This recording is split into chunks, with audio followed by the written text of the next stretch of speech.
Yo guys, it's your boy Hybrid Hit Squad and we're back again with another football video, a football commentary style video. Happy New Year, I think this is the first video I've made in 2022, sorry for the long break, but we're back again with another video. This one's going to be about Everton, actually, now that they've got their new manager, Frank Lampard. I know one of the most recent videos I made was me saying about why I think Rafa Benitez is actually a decent / good appointment for Everton. Some would say he was destined to fail, and I do understand it. I mean, but like I said in that video, if you take away the fact that he managed Liverpool and look at his resume, considering all the other teams he's managed, Napoli, Real Madrid, Chelsea, Newcastle, like you can get that this guy would actually be a really good fit for Everton. It's just that he managed Liverpool, and then when you've got that. When you're so synonymous with that club, you won the Champions League with Liverpool. When you're so synonymous with that one club, when you've got fans that already didn't want you to do well, they're just going to pile on top when the results aren't backing it up as well. But Everton's run, the way Everton is run, is an absolute joke, unfortunately. And they're going to be destined to fail for, until the owner can get it right and put a structure in place and commit to that structure. But in the meanwhile, they have hired Frank Lampard as a new head coach.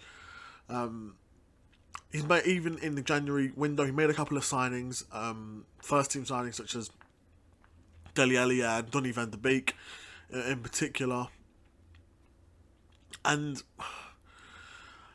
they could potentially be good signings, particularly Donny van de Beek's only a 6-month loan, and I'm hearing that they haven't got an option to buy him, so I really don't know. I mean, if they were that desperate, but those two signings in particular, it just reeks of like the Everton. There's not really any image here. We're not really going for a particular style of player. These guys are available and they're somewhat big names. Let's get him in. I mean, Dele Alli. Oh, you know what? I go into it when I get to Dele Alli in the midfield.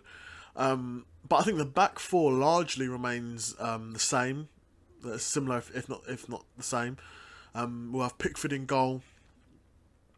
Of course, England number one and Everton number one for as long as he's been there. Michaelenko at left back now that they sold Luca Dean after Luca Dean fell out with Rafa Benitez, and then they sacked Rafa Benitez. And this is the sort of things I'm talking about when I say Everton's run like an absolute joke, and they'll continue to get things wrong until the owner can sort out a structure. Sorry. The centre back partnership of Michael Keane and Yerry Mina. I think there's no complaints there really. Ben Godfrey can come in as well as backup. Mason Holgate also. I mean, they haven't got one particularly great centre back. I know Yerry Mina's quite good, and when he's fit and playing, Everton are a lot better. But of course, he's had a lot of issues with injury, and that's it. He's missed a quite decent number of games at Everton and throughout his career. Also, and then at right back, they've still got Seamus Coleman. He's been there for how long now? They do need to look at getting a new right back. I think they signed a right back from Rangers, if I believe. I think they did. So maybe they'll be working him into the first 11 now. Now that Frank's there as well.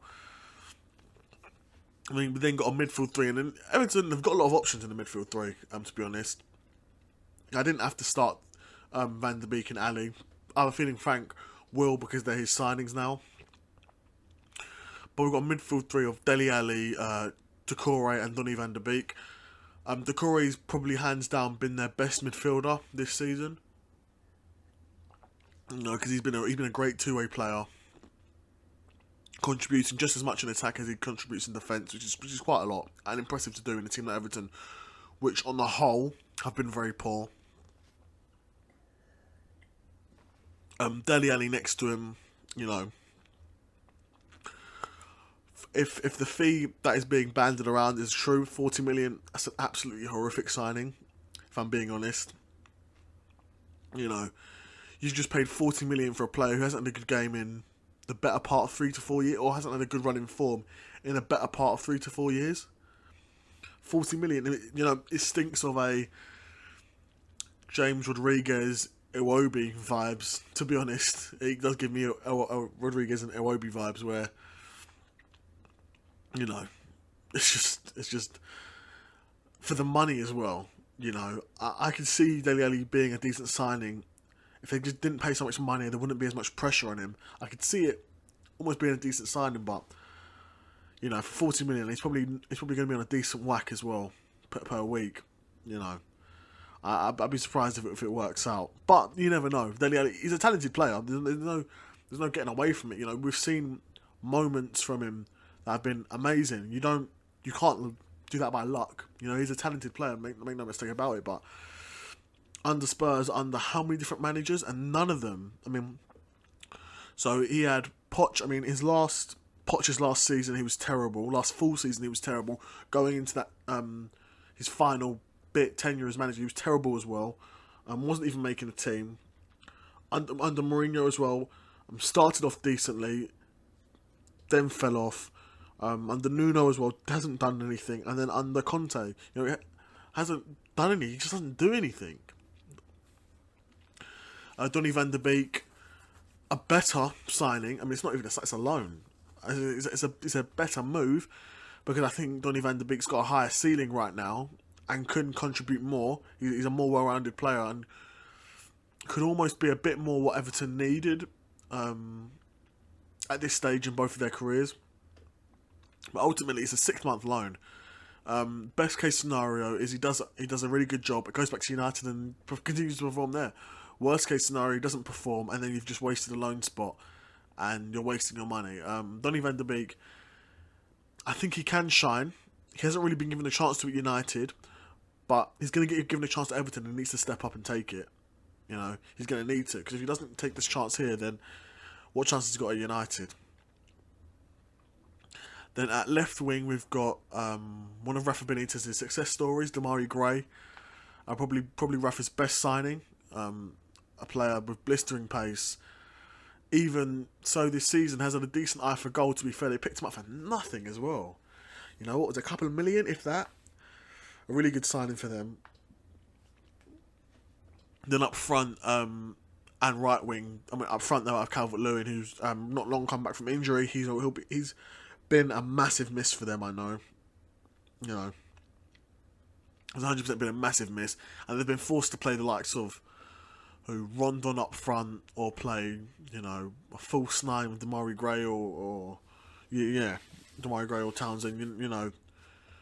They've really missed Calvert-Lewin, and having that focal point back should really be a help for them. And Richarlison on the right as well, a similar thing. A player who's really, really good and really dangerous attackingly, contributes a lot.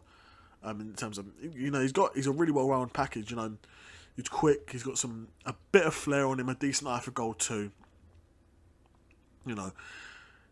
It's a good Everton team, and even in the past couple of years, Everton, they've always had a good team. But it's just about getting it all right. It's about getting them all to click, getting the right manager in place, the right recruitment strategy in place.